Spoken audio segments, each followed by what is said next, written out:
là et bienvenue. On est extrêmement heureux ce soir de pouvoir vivre une célébration qui est en même temps une expérience musicale et une expérience spirituelle. Nous avons le bonheur ce soir de vivre ces vêpres musicales avec M. Jean-François Vaucher.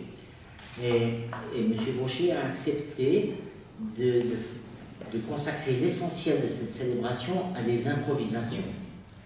Alors, tout au début et tout à la fin, il va jouer une œuvre de Bach qui ne va pas improviser, voilà, pour entrer dans la célébration et pour en sortir. Mais toutes les autres pièces sont des pièces qu'il va nous offrir comme elles résonnent dans son cœur sur la base de ce qui aura été dit ou de ce qui aura été lu. Et donc, on est là suspendu et c'est une aventure spirituelle et musicale à laquelle nous sommes conviés et c'est très bien.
Tu viens par ton esprit nous visiter, nous rejoindre dans notre vie quotidienne.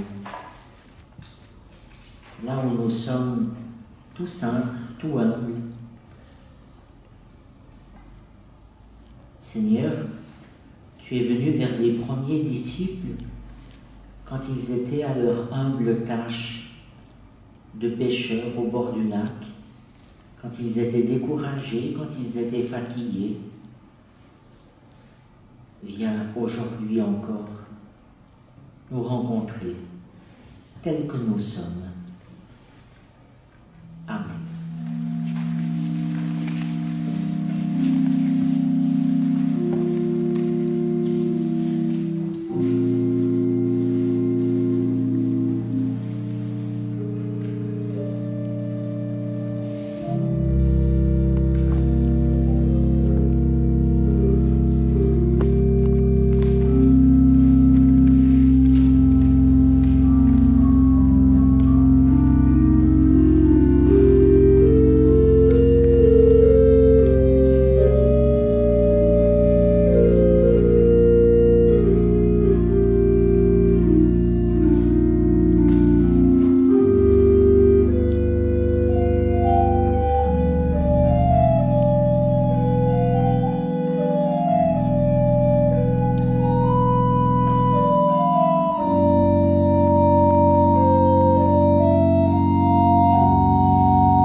Tu as entendu les paroles de ma bouche.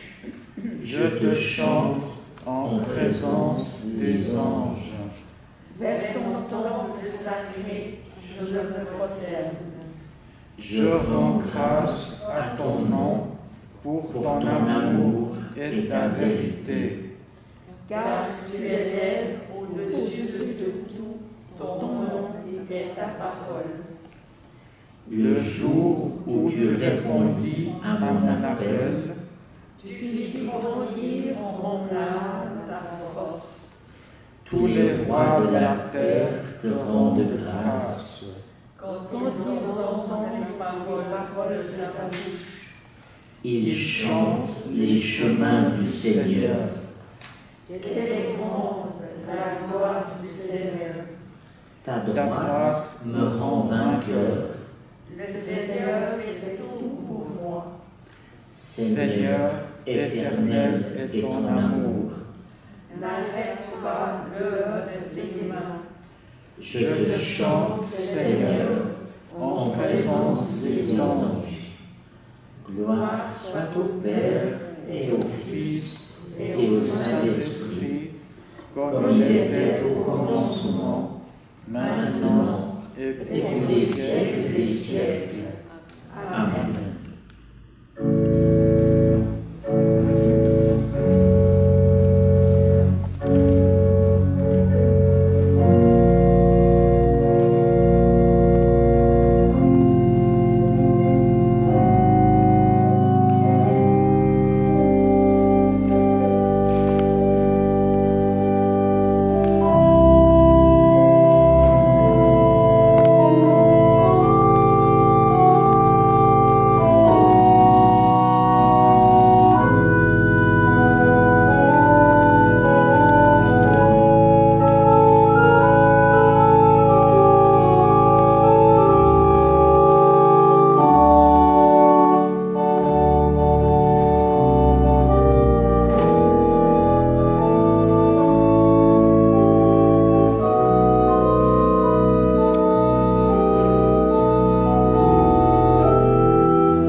La lecture de l'évangile de Luc, au chapitre 5, les premiers versets.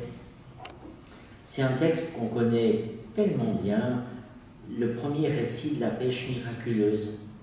Il y en a deux, un tout au début de l'évangile, au début du ministère de Jésus, et puis un à la fin, après la résurrection. Et il est arrivé, tandis que la foule du peuple se pressait autour de Jésus pour écouter la parole de Dieu. Et alors, lui, il se tenait debout, au bord de la mer de Guinée-Sar.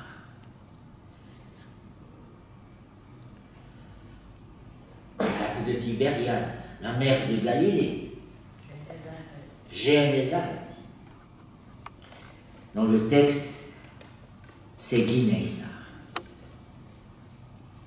Et là, Jésus a vu 2 barques qui se tenaient au bord de la mer. Et les pêcheurs, descendus de ces barques, ils se sont mis à laver leurs filets. Et alors, lui, il est monté dans l'une des barques. C'était celle de Chiméon, Simon. Et Jésus lui a demandé de s'éloigner un peu de la terre sèche. Et puis, il s'est assis.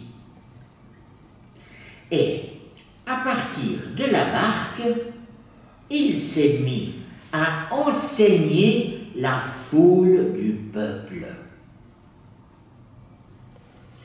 Et lorsqu'il a eu fini de parler, alors il a dit, en s'adressant à Chiméon, « Conduis la barque là où les eaux sont profondes et jetez vos filets pour la pêche. »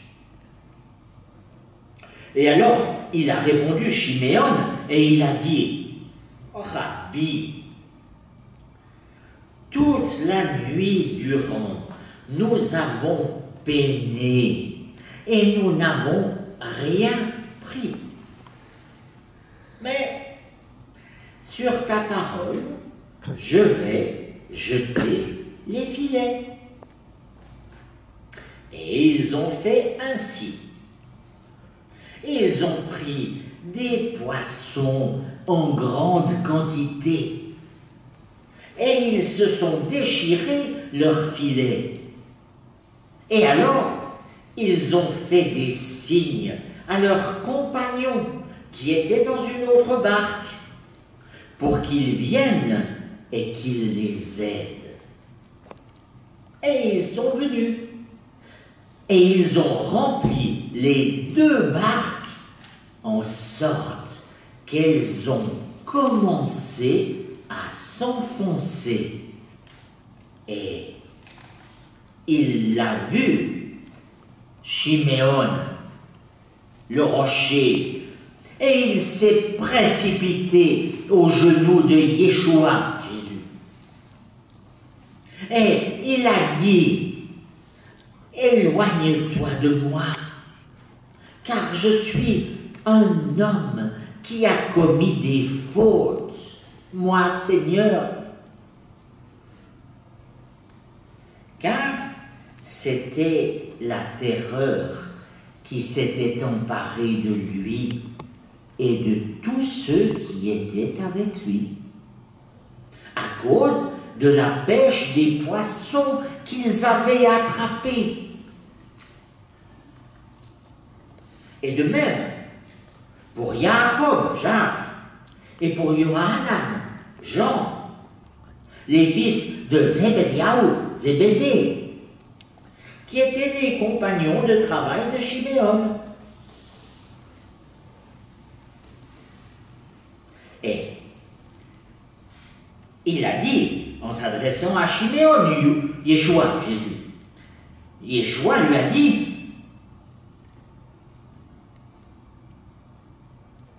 et ça il vous le dit aussi, n'aie pas peur. À partir de maintenant, c'est de l'homme que tu vas capturer vivant. Et ils ont ramené les barques sur la terre sèche Et ils ont tout abandonné. Et ils l'ont suivi.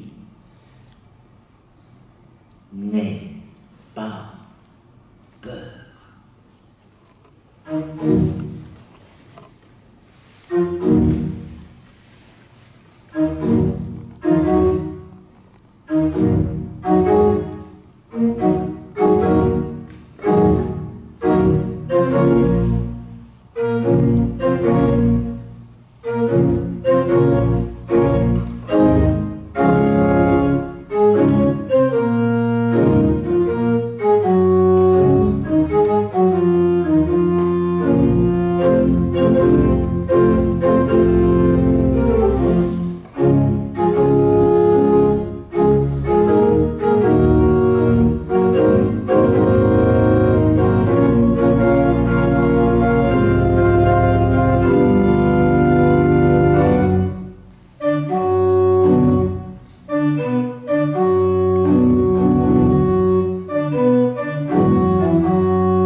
J'ai déjà prêché ce matin sur ce texte et j'ai essayé de dire à mes paroissiens que l'essentiel du message, c'est la confiance à laquelle Jésus nous invite. Des fois, on est découragé, des fois, on a l'impression qu'on n'arrive pas à obtenir ce qu'on attendait de la vie et de tous les efforts qu'on fait. Des fois, on est fatigué. Et alors Jésus vient et il nous encourage et il nous permet de découvrir des choses qui étaient inespérables, tellement elles sont belles, tellement elles font du bien. Cet appel à la confiance, en se basant sur la parole, sur ta parole, je jetterai mes filets. Cet appel à la confiance, c'est probablement l'essentiel, le cœur de ce texte. Permettez-moi ce soir de souligner avec vous un tout autre aspect. Quand les pêcheurs, Pierre et ses compagnons, pêchent tous ces poissons, quand ils ont le bonheur de recevoir l'aide solidaire d'une autre barque, quand ils sont émerveillés de voir les barques tellement remplies de poissons qu'elles s'enfoncent, quelle est la réaction de Pierre? On pourrait imaginer qu'un homme qui est comblé, qu'un homme qui reçoit tout ce qu'il n'attendait plus, qu'un homme qui est débordé par la générosité de la providence, que cet homme-là exulte de joie, d'émerveillement et de gratitude, qu'il saute de bonheur. Que fait Pierre? Il saute de bonheur? Non. Il se sent tout petit. Parce que quand on rencontre Dieu, c'est bien que notre première réaction soit d'être remis à notre place. Pierre se sent tout à coup tout petit. C'est plus le patron d'une entreprise de pêche, prospère ou non, peu importe. Tout à coup, il se sent un tout petit bonhomme. Tout à coup, il prend conscience de tout ce qu'il n'a pas réussi dans sa vie comme il aurait voulu. Et alors il dit, « Ah, c'est trop pour moi. » Et alors, comme Moïse devant le buisson ardent, il dit, « J'ai pas le droit de jouir d'un bonheur pareil. Je ne suis pas digne. C'est trop beau. Je ne mérite pas. Je suis un pécheur, avec un circonflexe et sans circonflexe. Je suis un pauvre petit bonhomme. J'ai fait plein d'erreurs dans ma vie. J'ai pas tout réussi comme j'aurais dû. C'est pas pour moi. »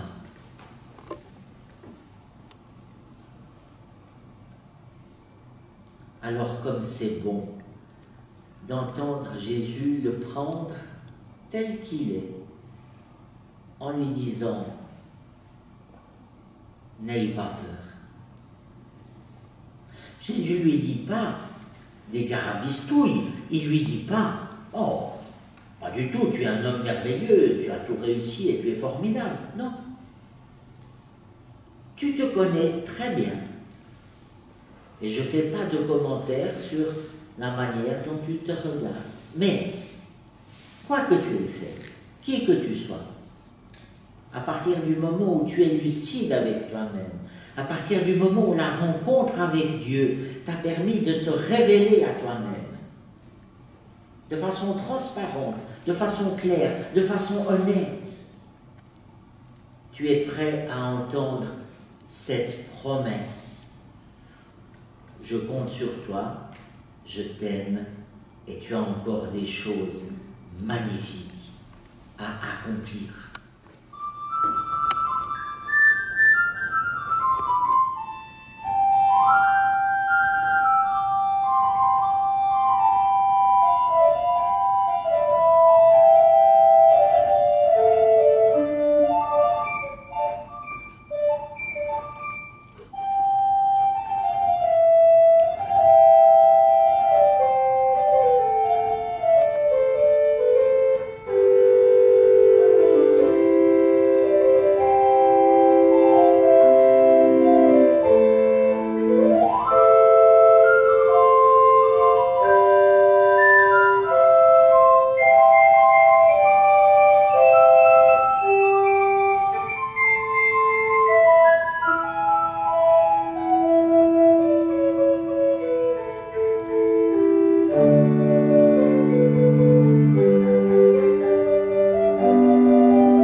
monte comme la fumée d'un encens délicieux vers toi, vers le haut. Que la prière nous permette de regarder les choses d'en haut, avec toi, dans la confiance. Nous te prions humblement pour nous-mêmes, Seigneur, pour les belles personnes qui sont là avec nous maintenant. Nous te prions aussi pour toutes les personnes que nous portons dans nos cœurs. C'est comme si on envoyait de la lumière, de la douceur, du réconfort par l'affection quand on prie. Oui, notre manière aujourd'hui de jeter nos filets, c'est de te remettre tous ceux auxquels nous pensons, auprès et au loin, pour les mettre sous ton regard et dans ta main avec nous. Nous te prions particulièrement pour les personnes désespérées et découragées. Et dans le silence, nous te nommons toutes les situations de notre quotidien ou de la vie du monde pour lesquelles nous sommes en souci. Viens Seigneur écouter la voix de nos cœurs.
ce soir. On a vraiment beaucoup de chance. La musique qu'on a entendue ce soir, personne ne l'a jamais entendue. Et personne ne l'entendra plus jamais. C'était une aventure et un événement et une beauté à partager dans la gratitude. Merci infiniment, Monsieur Vaucher, pour votre présence et pour cette immense générosité.